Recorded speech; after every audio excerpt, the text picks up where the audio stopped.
You know, I'm right. Nick Durst here with Joe Calabrese. And Joe, very excited to welcome a guest back to the show here. And there's a lot for us to talk about here in the middle of the summer of Cena. So let everybody know who we got here with us today.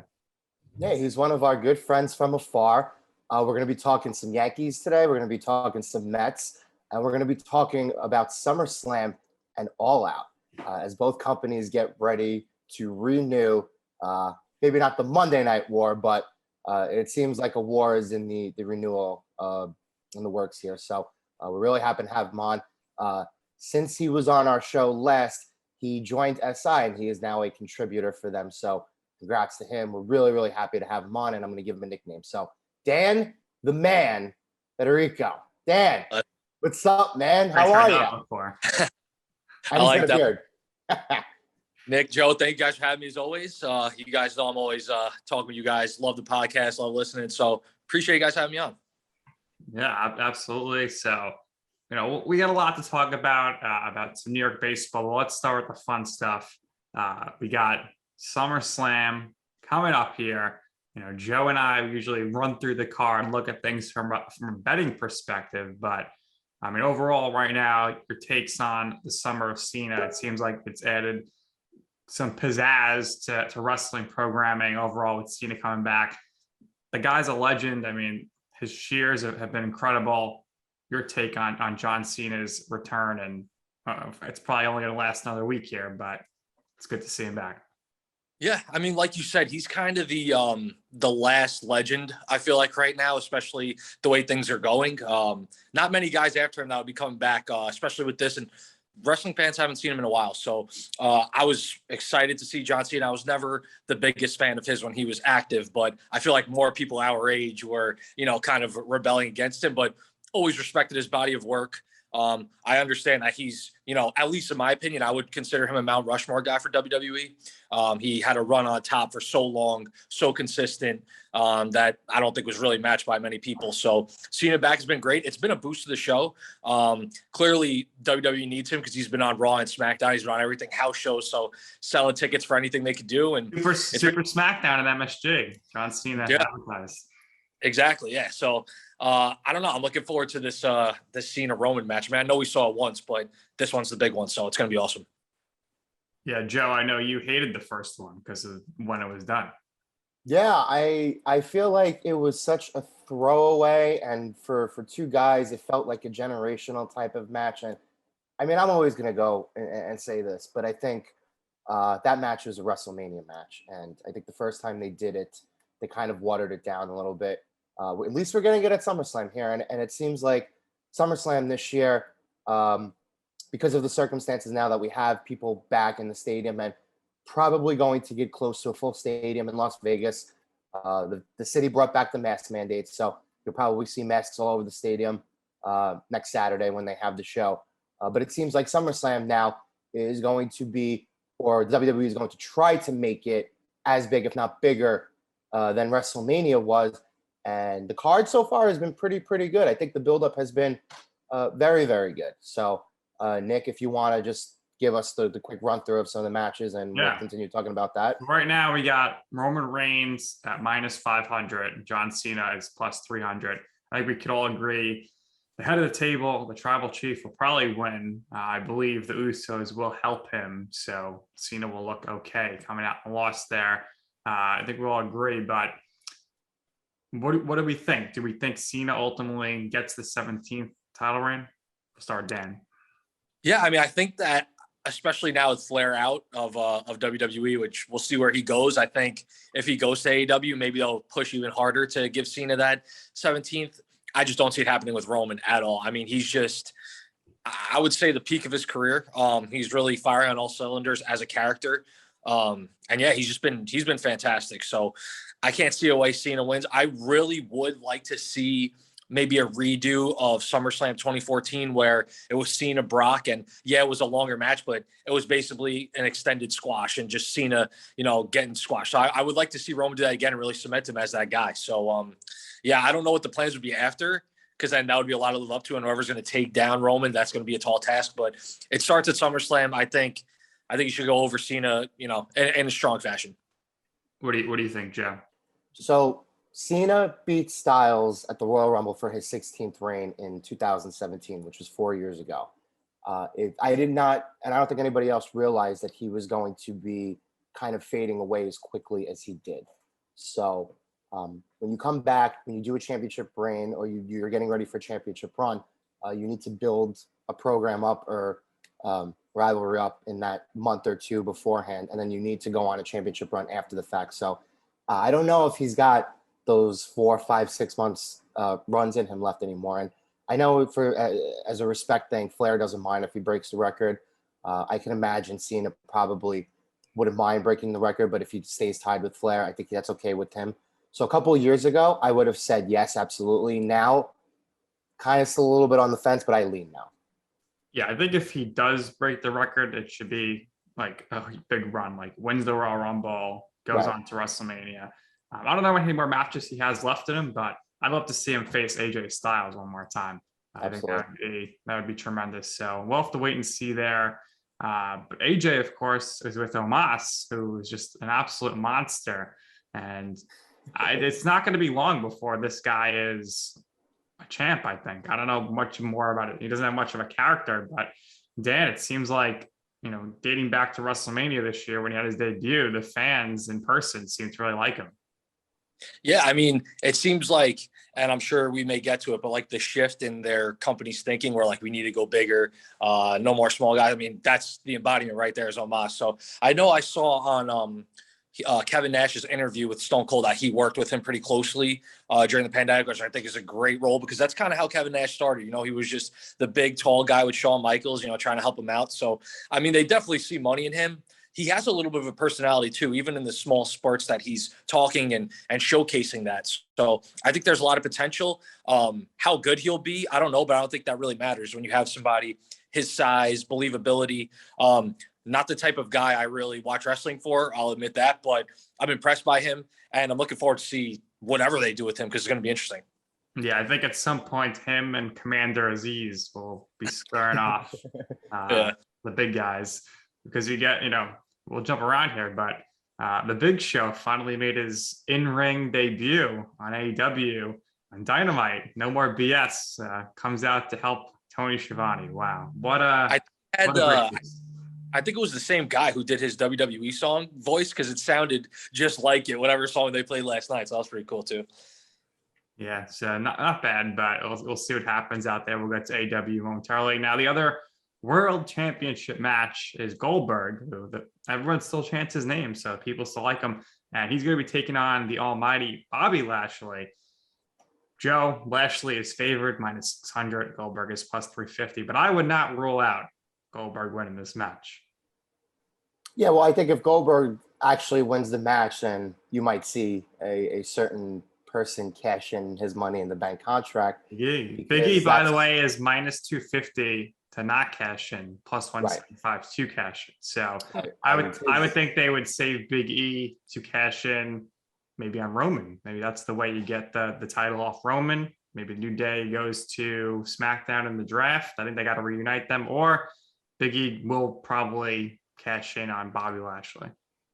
Yeah, I think that's more likely. But just to keep it in the back of your mind, Big E has said on his podcast, on the New Day podcast, that his dream match is against Goldberg. So probably likely not going to happen. Goldberg is doing these one-off appearances now where you get the name power. And yes, you're right, people still chant his name. So as much as people complain online, the live crowd still love him.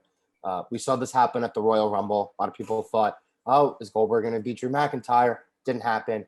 Actually had a pretty good match under the circumstances. I thought Goldberg looked really well. So probably not going to be a long match, but again, same kind of logic here.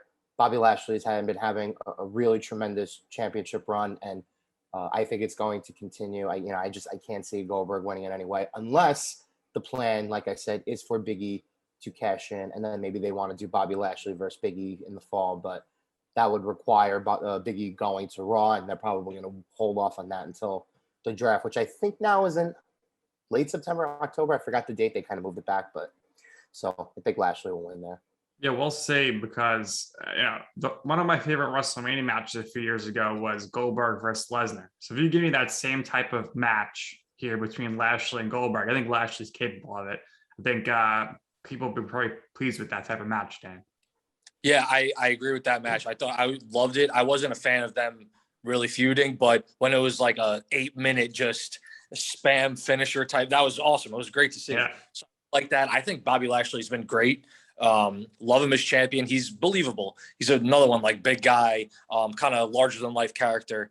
So I've been a huge fan. The only thing that makes me nervous, because I don't want to see Goldberg win at all, is that once Goldberg beat the Fiend, I know that was like a Saudi show and those get weird, but when they did that, I feel like all bets are off and like they don't care who it is. So I'm kind of nervous about SummerSlam, but I am hoping that if he does win, like we said, that's when Big E will come in, cash in, and get that title, because he's going to be a champion one day. I mean, obviously he has money in the bank, so the likelihood's even higher, but the way they've been booking him for the last year or so, he's primed to be a main event player for a long time. So I'm hopeful. Would like to see Lashley win and then feud with Big E after somehow, like you said, maybe in the draft, get Big E over to Raw. But worst case scenario, Goldberg wins, but then Big E cashes in. So yeah, we'll see. I mean, there's always a possibility that Goldberg's going to win. He's here to put people over, but he's got to win some matches. Otherwise, it's like, all right, he's coming in, he's going to lose. So at some point, he's got to win some sort of match. He beat the Fiend. He beat Dolph Ziggler.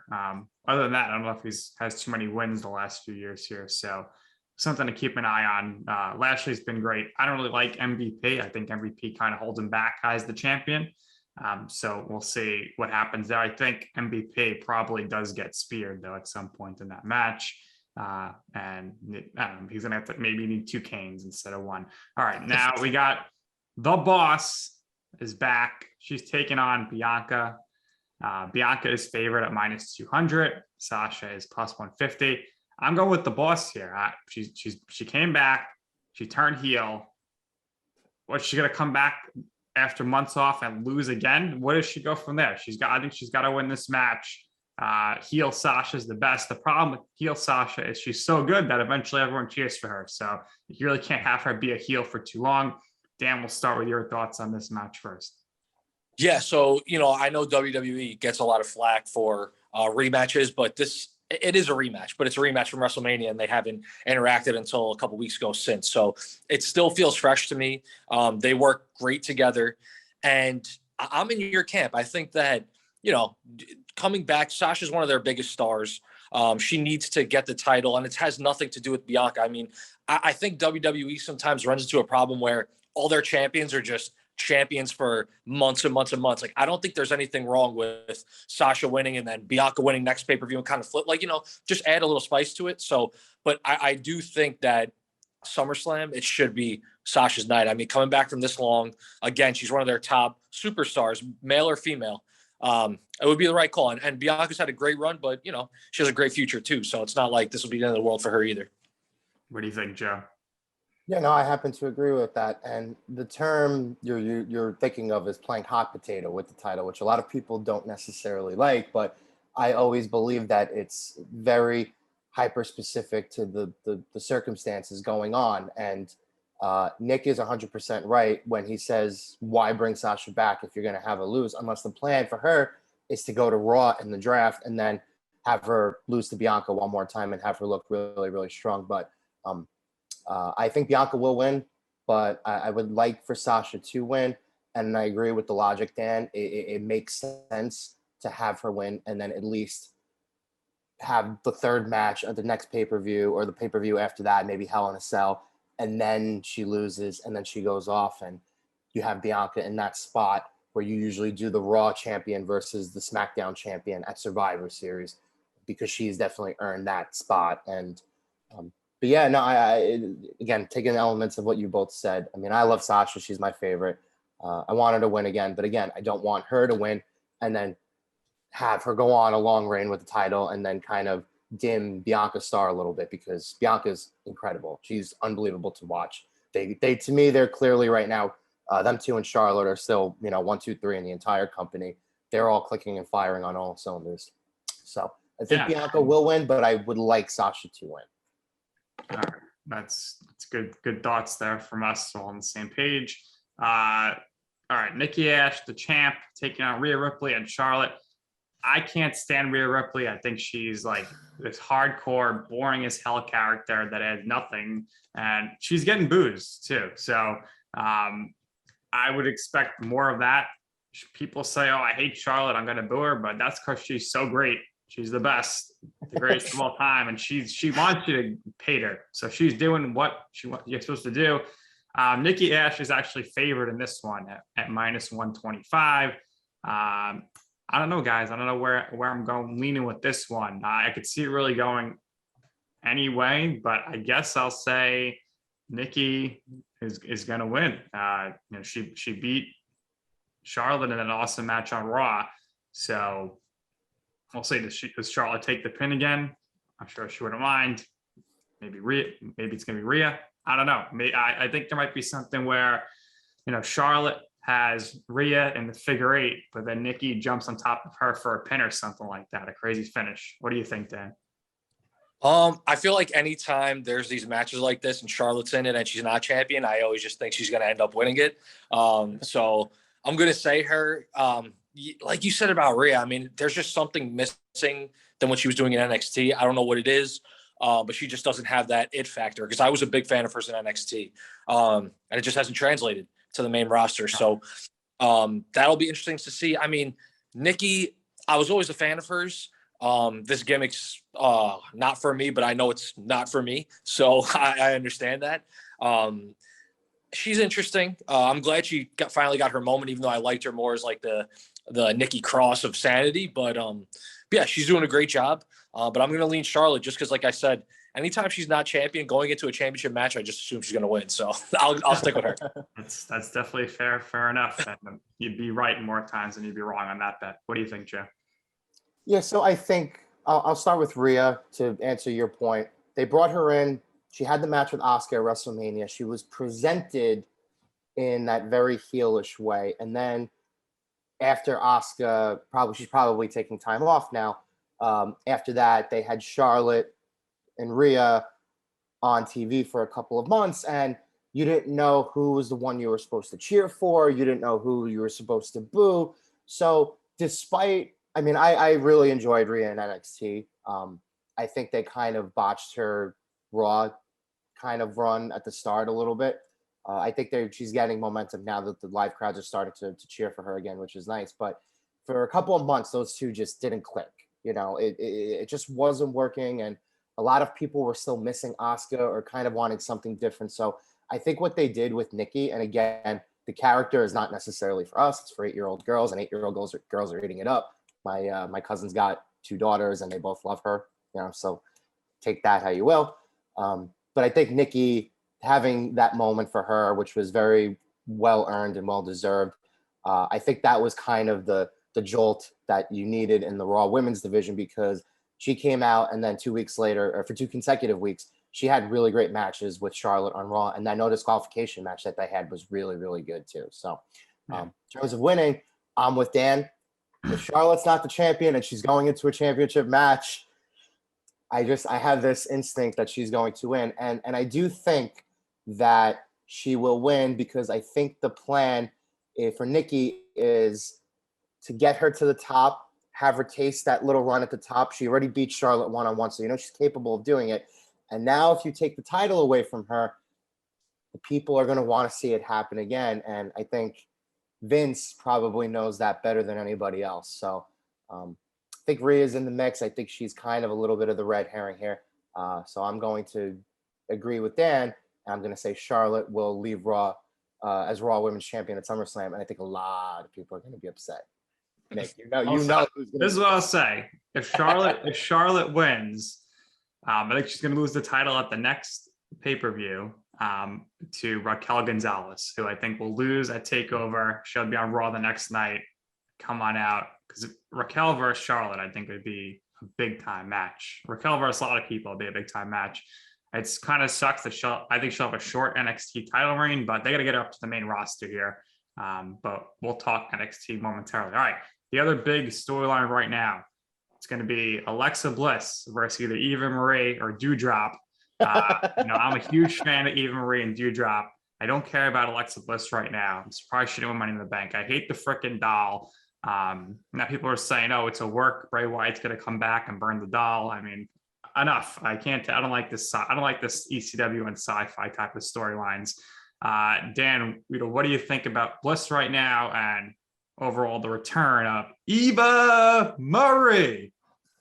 Yeah, I mean, Bliss got the Bray Wyatt rub, I guess, and she's just going with his gimmick pretty much, which is fine. I don't know if we're gonna talk about Bray, but it's pretty crazy how that ended up working out. But Eva Marie was somebody who, when she first got called up after her run in NXT and like they were doing like the entrance and all that, yeah. I thought great.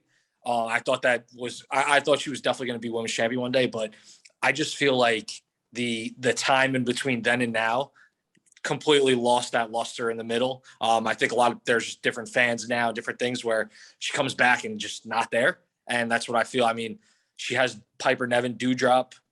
I don't know. She's not like, neither of them are really doing it for me. So I'm just going to say Alexa's going to win with some sort of magic, but yeah, I don't know. Not really interesting to me. So. Well, maybe, I mean, Eva Marie was throwing out the first pitch for the San Francisco Giants. Maybe she has the mascot come out to help vanquish the doll. I don't know. What do you think, Joe? Here's what I will say about the doll. My mom watches Raw with me now. She's been watching it since WrestleMania, like straight through, like we watch it every week. She asked for me to get Lily for her birthday because she's very into stuff like that and she's going to display it on her bed. So I'm waiting for the doll to come. So I that's what I'll say about that. But yeah, I mean, Eva came back. I don't know. I feel like she's just there. Yeah. And Alexa has a problem because we all know how she got the character, and now the reason why she got the character is not in the company anymore. But his bio page is still on WWE.com, which is a little strange to me. So I get why Nick is like, oh, I don't want to hear it. I don't want to hear it. I don't want to hear it. But if you fire a guy and he's still on the website, it's a little weird. So what do you think, Dan? You think Bray Wyatt will wrestle again, or you think he's gonna be out or you think he's gonna do what he usually does when he's an active wrestler, stay home and not wrestle? I think he'll be back. I think it was Vince Russo or someone said he should be the next Jason or Freddy. Like they make movies about the Fiend, which listen, man, that'll be cool. But I don't know. I feel like he's got in his blood. He's a third generation wrestler.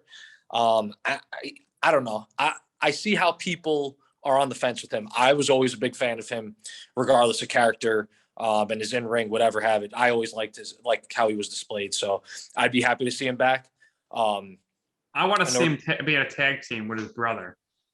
Listen, maybe they could both be either fiends or you gotta believe. 2.0. Who knows? Yeah, we shall see. I'm not big on the guy, but everyone who's immediately like he's going to AEW, pump the brakes because we got a problem with AEW, which is that everyone who is released for WWE goes to AEW, and you're not building any new stars. It's just all recycled people. We'll get to that momentarily. I want to talk about one last match for SummerSlam, and that is Edge versus Seth Rollins. Right now, Edge is favored at minus 300. You would think, all right, Seth is definitely going to win this match. I think Edge will win this one. I think they'll have another match at some point. Both of these guys in the mix here to perhaps swap brands in the draft. I think it should be a good match. I would love to see Seth Rollins stop dressing horribly. So maybe Edge can help him out with that. But I don't really love either of these guys, but they are good.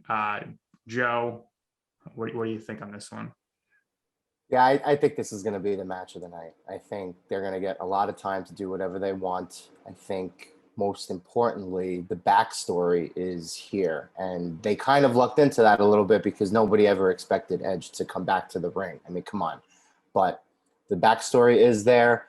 And what's also nice is that the career trajectory of Seth Rollins, you didn't realize it because Edge was gone for such a long time. And then when Edge comes back, obviously the two of them are not interacting. But when you look at their career trajectories, they're both the same, kind of tag wrestlers, guys who were like strong mid card guys, won Money in the Bank, had a big Money in the Bank moment.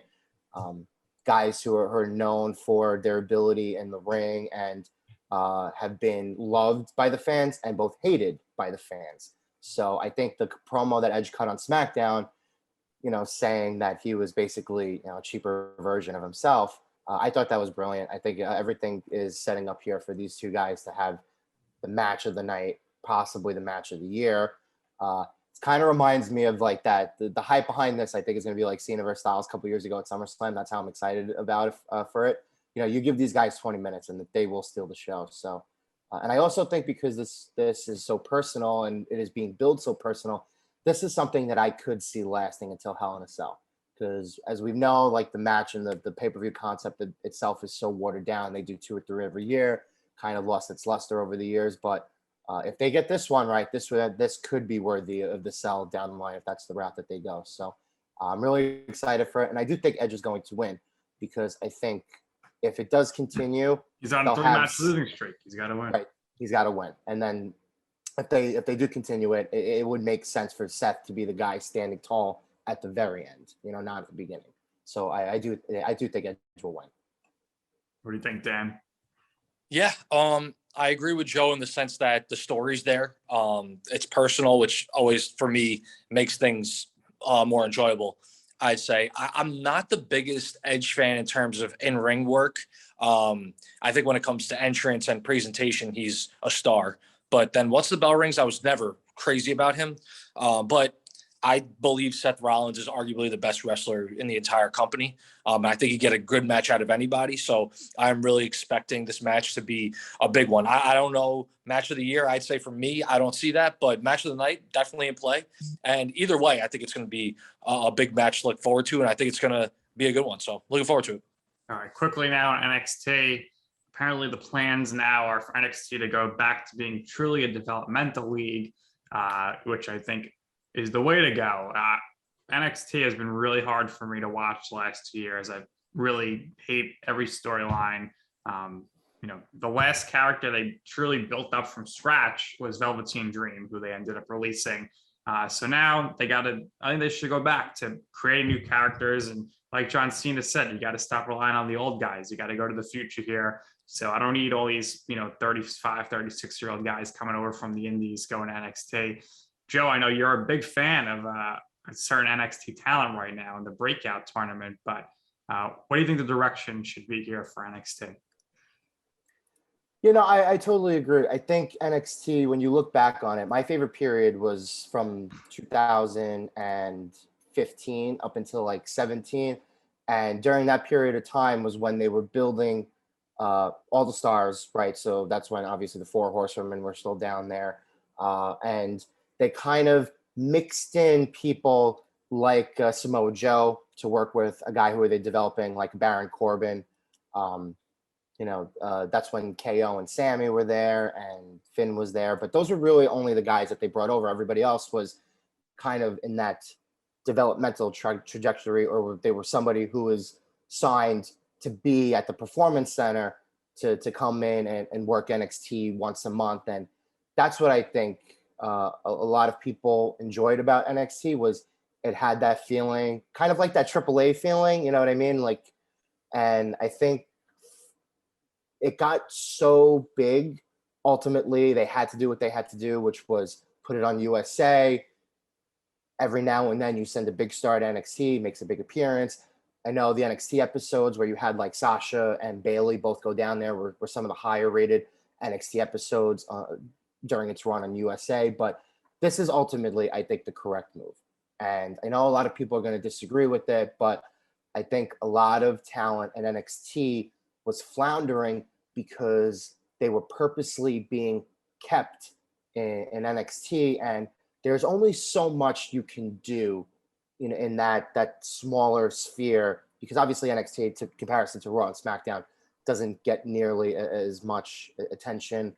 A lot of people say, "Oh, I love NXT. Oh, I love NXT. Oh, I love NXT." But Raw and SmackDown gets millions of viewers. Their YouTube videos do 6 and 7 figures.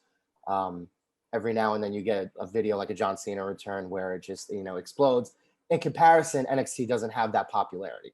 And a lot of the audience overlap for NXT and Raw and SmackDown, quite frankly, isn't really as strong, I think, as a lot of people think it is.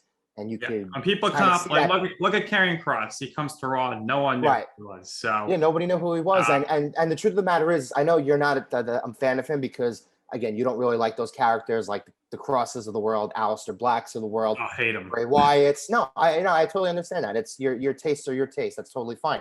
But Karrion Kross came up and he had a match with Jeff Hardy. Jeff Hardy was the one in the arena who was getting more cheered. And I love Karrion Kross's character, but as somebody who can think rationally from a casual fan's perspective, that did not seem right to me. You know what I mean? So whether it's because he didn't have Scarlett or not, who knows? But that's a problem when your NXT champion goes to Raw and a legend who's been around there 20 years, and the internet always complains about the legend still being around. For that person to get more cheers, that's a red flag. When you have somebody who could be a megastar, they should surpass NXT. Like Reggie, put him right on SmackDown, put him on Raw.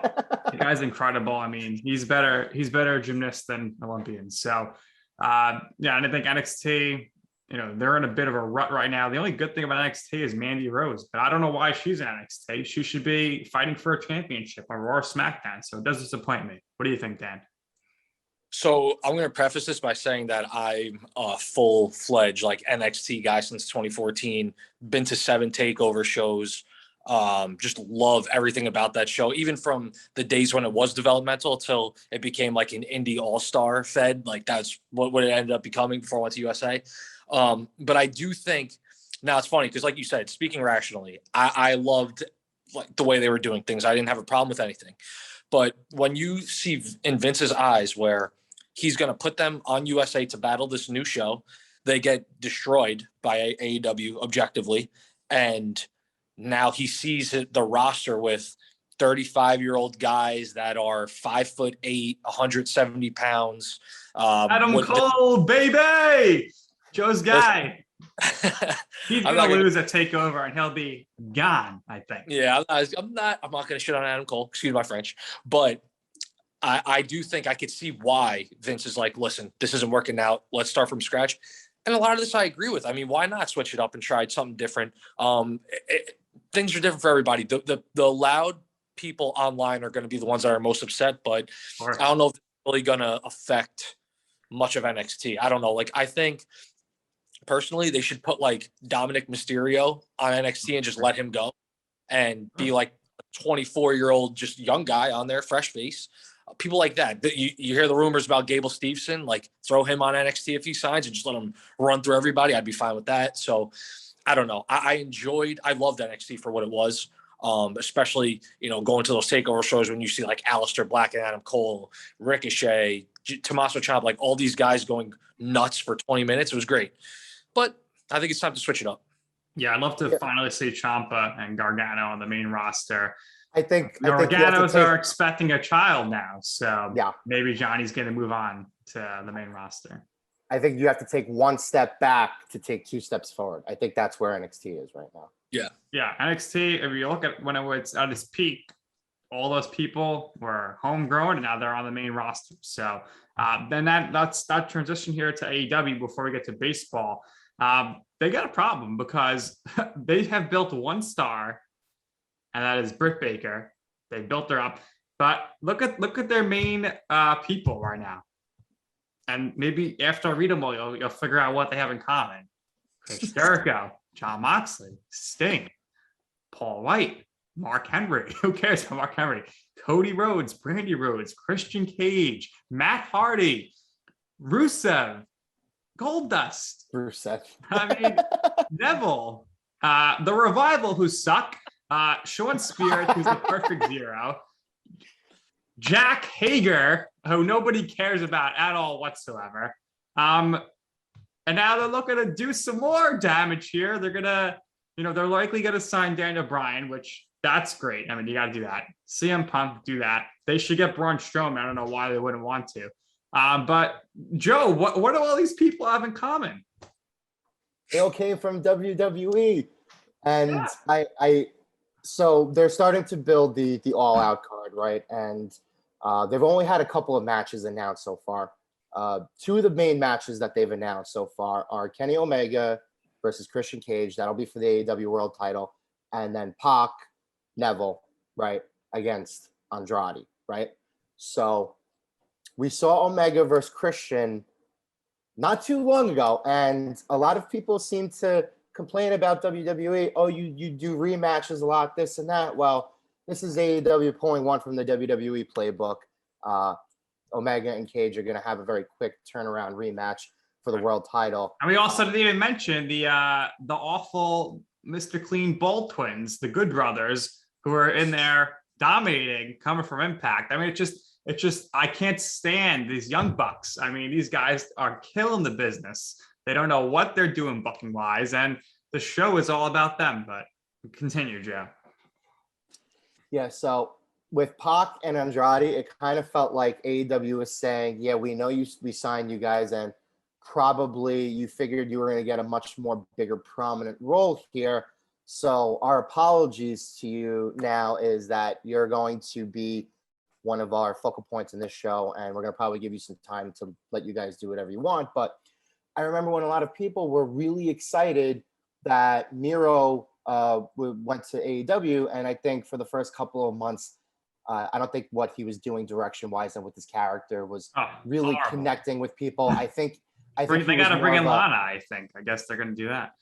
He was more of a side act, I think, doing what he was doing than he is now. And I think they finally figured out what to do with him now. This is the last couple of weeks. He's been the best he's been in AEW, and he's awesome to watch now. But in the case of Andrade debuted, and everybody went nuts, and everybody was like, wow, Andrade is finally away from the shackles of WWE. He's going to get time.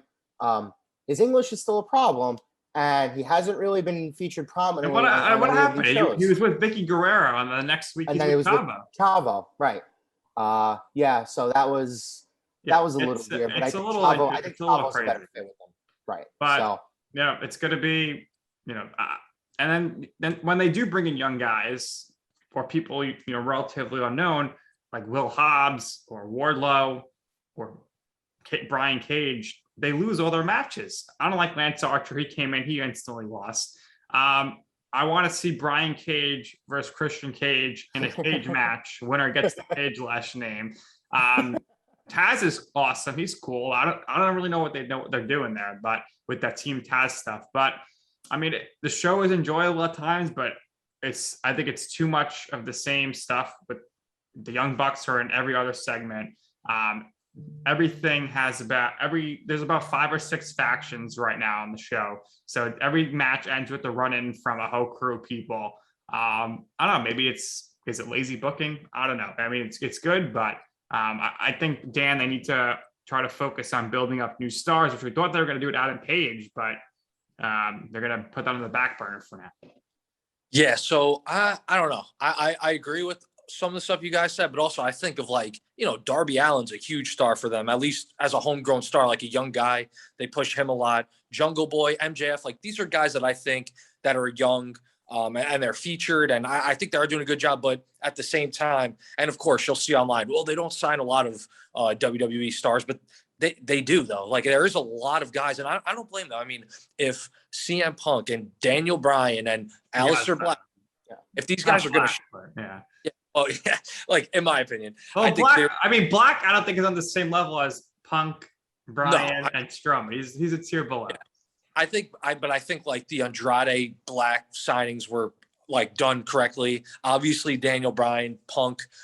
It's interesting, actually, not to veer off, but they're obviously very much hinting at Punk, but they're very quiet about DB. So I don't know.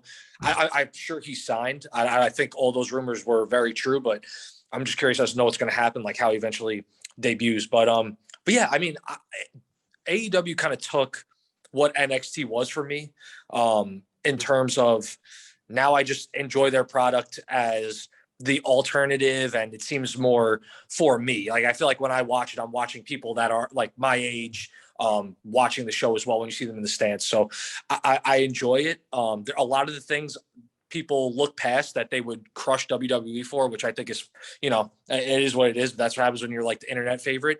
So there's definitely things to work out, but at the same time, I'm really enjoying it. I'm looking forward to it looks like CM Punk next week will be here. So I'm really looking forward to that, seeing how he is and just where things go. Although I was looking forward to Hangman winning at All Out. He's another, obviously one of their young guys, but I guess in their eyes, if you're going to have CM Punk and probably Daniel Bryan there at All Out, it's like, why overshadow Hangman's moment, which I don't agree with, but I could kind of rationalize it. Now, the guy that actually is their biggest star, they kind of tempered it down a little bit. But this guy should have been world champion, Orange Cassidy. I think if he had beaten Omega, I don't think anybody would have complained other than the internet hardcorers. But he's very over. He had his feud with Jericho was incredible. But listen, when it comes to the world title picture in AEW, I said this to Joe previously. I said, if Daniel Bryan's coming in, like, he needs to be right in the world title picture. Same thing for Strom. Like, I don't want to see him teetering at the middle of the bottom of the card, doing stuff with Christian or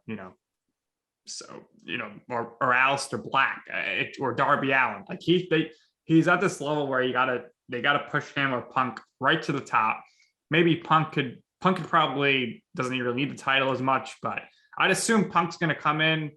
You think he's going to be a heel? I don't think he's going to go straight for Omega. I can't see Punk and Bryan coming in within 5 weeks of each other and All Out, and then maybe in New York, Arthur Ashe Stadium, and then both being faces. I would think ultimately they want to maybe have those two face each other. What do you think, Dan? Yeah, so I think Rampage, the first dance, I think it just has to start with, music cuts out and there's just no music, no nothing, just right to the crowd. It's quiet for like 10 seconds, everybody going crazy, and then just hit Colt's personality. I think that's the way to go for him. I think I agree with you 100% about Daniel Bryan. I think this man was just in the main event of WrestleMania 6 months ago. Right. You have to take that, use that momentum, and push him right to the top. Punk, I think he would fall under the Fiend when he first debuted, where he had the great, backstage segments and all that stuff, character wise. And then they say right away, go to the championship match, right away champion. It's like, he doesn't need that. He just let him be. So I think with Punk, he's in a way bigger than the championship, especially right off the bat. So you don't need to have him mixing it up with Kenny Omega right away. I think he should be somebody who comes in and kind of does his own thing, whether it be with Darby Allin, who, kind of put out that challenge already, or someone like that, work with some young guys. I think that would be the way to go. And that would be a way to, separate him from automatically going from debut to championship to, then what do you do? So it's kind of, instead of burning it out quickly, I'd rather it be more of a slow burn. I agree. And I think another thing they got to do now, they got to do Omega versus Jericho again, but this time the roles are reversed. Jericho is AEW, so whatever they do, they need to lock him up long term as long as they can. Because, honestly, if Jericho called Vince tomorrow and was like, "Hey, my contract's not expired. I want to wrestle at SummerSlam," it's done. Like, he could do whatever he wants. So yeah, it's very crucial to lock Jericho up. Like, give him a lifelong contract. I think ultimately he will have a retirement match in the next few years in WWE. Yes. I think they'll put him in the Hall of Fame, but then, he could come back. Maybe he could be a manager. I'm sure it'd be better than the awful managers they got in Jake Roberts, who his guy just keeps losing, except he's the champ now. All these Tully Blanchard and all them. So we shall see. It's going to be interesting. It's a busy time for wrestling. It's also, we're coming to the end here of the MLB season. Of course, Joe, Dan is known as an MLB insider, and as you mentioned, a Sports Illustrated contributor. I know you guys are dying to talk Yankees, but let's talk about the bad first. That's the New York Mets. I don't know what is going on. Get it out of the way. They're still in contention here, but I said it when they brought the guy back. I said, this is not going to work. They bring back Sandy Alderson, and it has not worked out. Questionable hires, of course, with off the field issues, which shows he maybe isn't vetting through people properly in the interview process. Dan, they could have signed Springer. They could have signed Real Muto. They could have traded for Bryant. They traded for Lindor, who struggled. They signed him, locked him up. They signed McCann, who's a $40 million backup catcher at this point.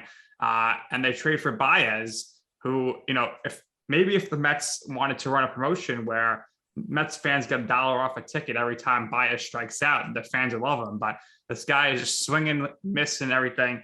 reports now that I'm hearing is that Cohen is looking to do what he tried to do in the offseason, which is bring in a president of baseball operations in the offseason. Everybody points the indicator at Theo Epstein, but I don't know if Theo wants to get back into things. Maybe they give him a piece of the ownership and a lot of money. Then he says, okay, but it seems like Theo's pretty happy in the commissioner's office. What have you heard about the future of the Mets organization? And I'd assume if they miss the playoffs, that's going to be all she wrote for Luis Rojas. He will definitely be the scapegoat for Sandy Alderson. Yeah. So to start with what you said last, I know once Theo, left the Cubs, the Mets were like the logical choice. I heard from a few people in baseball that said that could be a match at some point. So I would keep my eyes on that. Nothing's obviously concrete, but that's a guy who they'll definitely target. The Lindor trade, I was all about. I thought it was worth it. Obviously, nobody, you want to dig into his numbers really and see, okay, maybe he wasn't as great as people think, but I still thought it was a worthy move. But like you said, McCann, like they went right after him right away. I would have sat back a little and see what happened with Real Muto. I mean, he's by far a better player. McCann was somebody who kind of came off of, okay, he's playing good now, but his track record isn't great. So is it worth giving him that big of a contract? So that was a little iffy. Like you said, I thought Chris Bryant was the perfect fit for them, even though I know, JD Davis was playing okay at the position anyway. So it wasn't like it was dire need, but neither was getting Javi Baez. So, but they were obviously looking to upgrade where they could. Chose Baez, again, big strikeout guy. So it's been interesting. Started out hot, started out great. And, there seemed like there was a lot of camaraderie, which is huge. Obviously losing DeGrom was going to be a killer, but we didn't expect this fall right away. So, I don't know. I think there's promise. I had a lot of high hopes for the Mets going into this year. I thought they were going to be what they were the first half, which was ahead of the pack in the National League East. But there's definitely some moves that you can make changes there as well. And whether that's going to have to be in the offseason, unfortunately, instead of doing it at like a deadline, is what's going to end up happening. But yeah, I don't know. It's just like this free fall. It's just nothing seems like it's going right, which unfortunately, as you would know, is just kind of like the MO for the Mets. So what frustrates me about the Mets at the trade deadline is that they have the worst closer in the game, Edwin Diaz. He's got like a 4.5 ERA. You want to keep him as a closer, fine. You should have got somebody in the bullpen at least, right? Then you knew DeGrom was going to be out for all of August. At this point, maybe he's done for the year, which is a shame because I thought he was going to win the MVP. He was on pace. And you get McWilliams in the trade with Baez, and he's got a 5.6 ERA. That's your big. I mean, you got to get a starter. I don't know. Maybe the market closed in. You could have got somebody. I thought they should have even gotten Bryant in the offseason because I said, why don't you get Bryant here? Next year, you could sign a shortstop if you want, and you still have 2 shortstop options for this season. Things did not work out well for the Mets, but we and Joe say it all the time where it's like the Mets are a team that is like built for October, but they're not built for the regular season. And I feel like the Yankees are built for the regular season, not October, which is weird. But like the Dodgers, like they would not want to see the Mets in a series because they know they got to face DeGrom twice. And that's the only way that I could see anybody stopping the Dodgers is, they sneak those, you got to sneak out 2 wins somehow. But if DeGrom's on the mound, it's tough. So, I mean, right now, I think, how do you not pick the Dodgers to go back to the World Series? I mean, and that's what's even more frustrating for Mets fans is you're looking at the Dodgers, they're picking up Turner and Scherzer for nothing.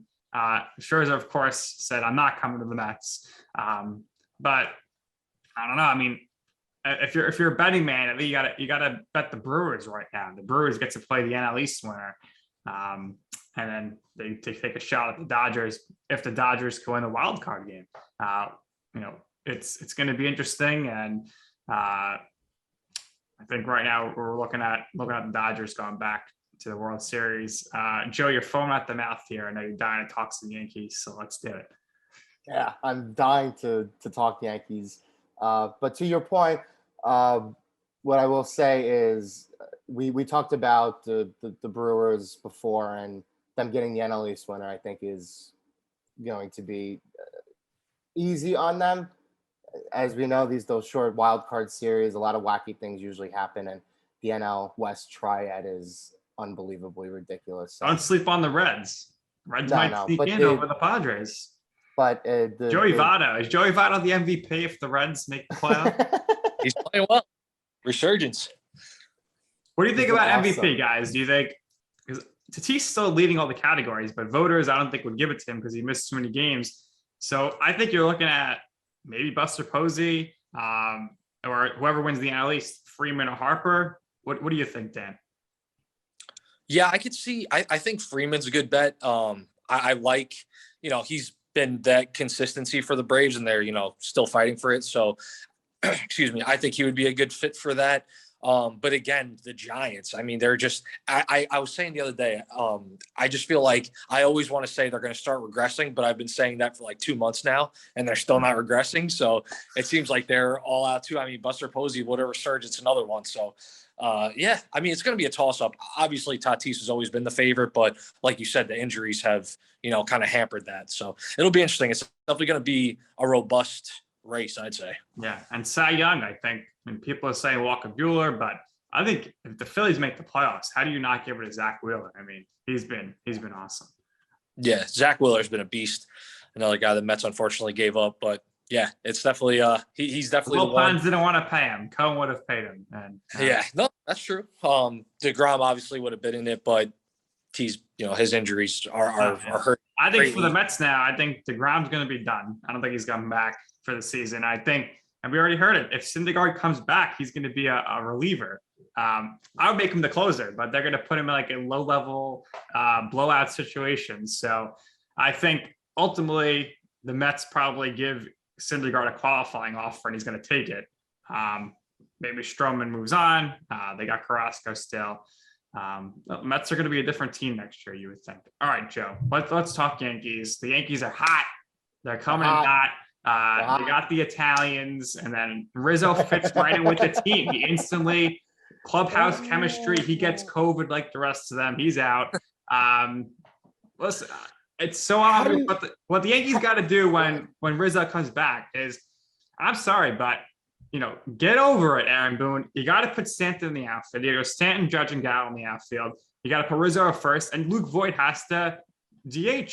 Are people forgetting? I mean, Yankee fans hating on Luke Voigt kills me because this guy led the league in home runs last year.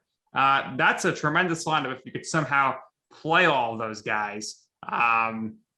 Gary's had a solid year. He's come back from COVID as well. Torres has stunk this year. It is what it is. LeMahieu's still good, but he has regressed from last year. Rochelle's coming back from COVID. Brett Gardner, he's batting 200, but he's still getting clutch hits. He's having a better season than Michael Conforto. What do you think, Joe? The Yankees going to sneak in here for the wild card game, and then can you rely on Garrett Cole in that game? Garrett Cole, baby. They're two back in the wild card, and the team that they're behind is Boston, who they've absolutely stunk again this year. If they go 500 against the Red Sox this year, right now they're in the wild card game and not Boston. But the injuries well, not even the injuries, just the COVID here has piled up, and they've had, I think it was 20 guys on the IL at some point recently here in the last couple of days. So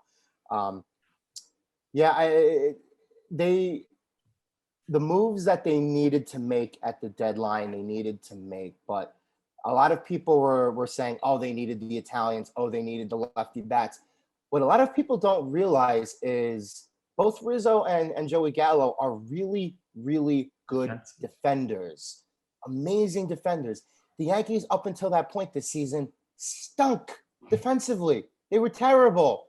And that's not really like the hallmark of a typical Yankees team. So having Rizzo's glove at first base makes a tremendous difference. And yes, I know he went on the COVID list, but as great of a hitter as Luke Voigt is, he's not a great defensive first baseman. He's not Anthony Rizzo. And Gallo kind of slides into that role where, yes, he's going to hit 230, whatever. He's going to strike out a lot, but he walks a lot, gets on base a lot, and he hits home runs. And that park is conducive to home run hitters. So I don't want to leave Dan here in the dust because we've done a lot of talking here. Yeah, I want to ask Dan, how far did the Yankees need to go this season in order for Aaron Boone to save his job? I think he's going to be manager next year regardless. I think they're going to pair him up with Brian Cashman because he's under contract next year as well, his final year. So I think they're going to ride it out because whoever they bring in is just going to be just like Aaron Boone. So it's not going to be much of a change there philosophically wise. So if that's a word, I don't know, philosophically. Yeah, but it's going to, if that's the word, it's not going to be any different. So I think he stays. Yeah, I think Rizzo and Gallo were as much big just to kind of change the mojo in the clubhouse and kind of just get the team. All right, we are going to be competing. I mean, they were floundering like crazy up until the deadline and they didn't really have many pieces to trade. So they were kind of in that position where might as well go for it. I think Gallo, if they just got Gallo, it would have been a good move, but getting Rizzo, I mean, to fans anyway, was a shock. I don't know how in tune players are trades, but when they brought Rizzo in, it was kind of like, okay, they're going to add 2 big lefty power bats, great defenders, like Joe said, and we're going to go for it. And just adding them to the lineup deepened it, obviously helped defensively, and it kind of just switched the momentum of the whole team. Now it feels like, they go to these games and you feel like they're going to win. I mean, that game against the Royals the other night that goes to the 11th inning or whatever it was, they wouldn't have won that game last month, but no, absolutely not. They pulled out the win. So I think it was really big for them to bring these 2 guys in. So what I think the Yankees will get a lift from now coming down the stretch, even starting next week, is they're going to get guys back. And I want to read the list of some of the guys who are on the IL as of right now, right? And again, this team is 12 over. They're 63 and 51. They're 2 back in the wild card. So they have Cole out, Chapman, Rizzo, Urshela, Torres, Kluber, Sanchez, Jordan Montgomery, Luis Severino, who I'm going to mention in a minute, Aaron Hicks, who's obviously done, Cliff Frazier, Domingo Herman, and Miguel Andujar. They got to get rid of Hicks in the offseason. So what if Jacoby Ellsbury finally comes back after all these years? So they're going to get Cole and Montgomery back soon from COVID. Severino is big. Severino is making his final rehab start Friday, tomorrow for Scranton Wilkes-Barre. So chances are he might be back here within the next 7 to 10 days. That's optimistic. Now, I don't know if he's going to immediately go into the rotation or if he's going to come out and pitch 2 innings, 3 innings, and they're going to kind of ease him back. But the Yankees are going to get healthy down the stretch. They're only 2 games back. And where they're going to get healthy the most is in the middle back end of that rotation and potentially guys who can come into the fold and eat innings, which is what they need. Corey Kluber is more likely to be back if he does come back, I think, in September as opposed to August, but they're going to get guys healthy back, Dan. So if they get those guys back healthy and everything kind of situates itself properly, 2-parter, do you agree with my point on Severino? Do you think they're going to try him out in the rotation when he does come back? And do you think if they get those guys back from a rotation and pitching perspective, is that strong enough for them to win 2/3 of their games down the stretch here and get in?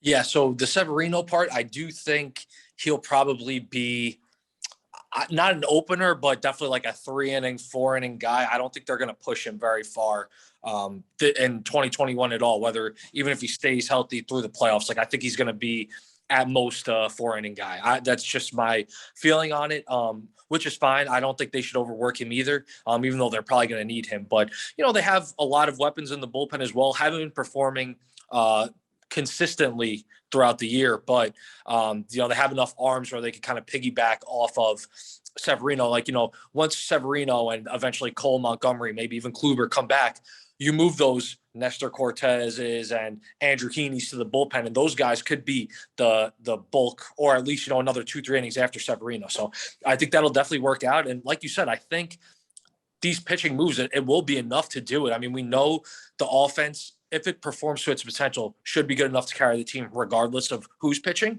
But I think based on what we've seen out of the pitching as a whole, which I'd say has leaned more on surprise. Like they've been good this year, and not a lot of people expected that. So I think as long as they keep that up, just, doesn't have to be great, but good, and the offense, finds its groove, they're going to be a real problem going to the playoffs. And this is different than other years where Yankees, especially in this current with this current crop of talent, they've dominated during the regular season. Then once its playoffs come, it's kind of been a flounder. But now it's been like the earlier in the season they've tried to find that groove. They've been up and down, and now post trade deadline, it seems like they're starting to get on the right foot. So maybe everything could kind of hit at the same time, and once the playoffs come, they'll be clicking on all cylinders. So I think right now that's kind of where it's looking if all things go as they're going.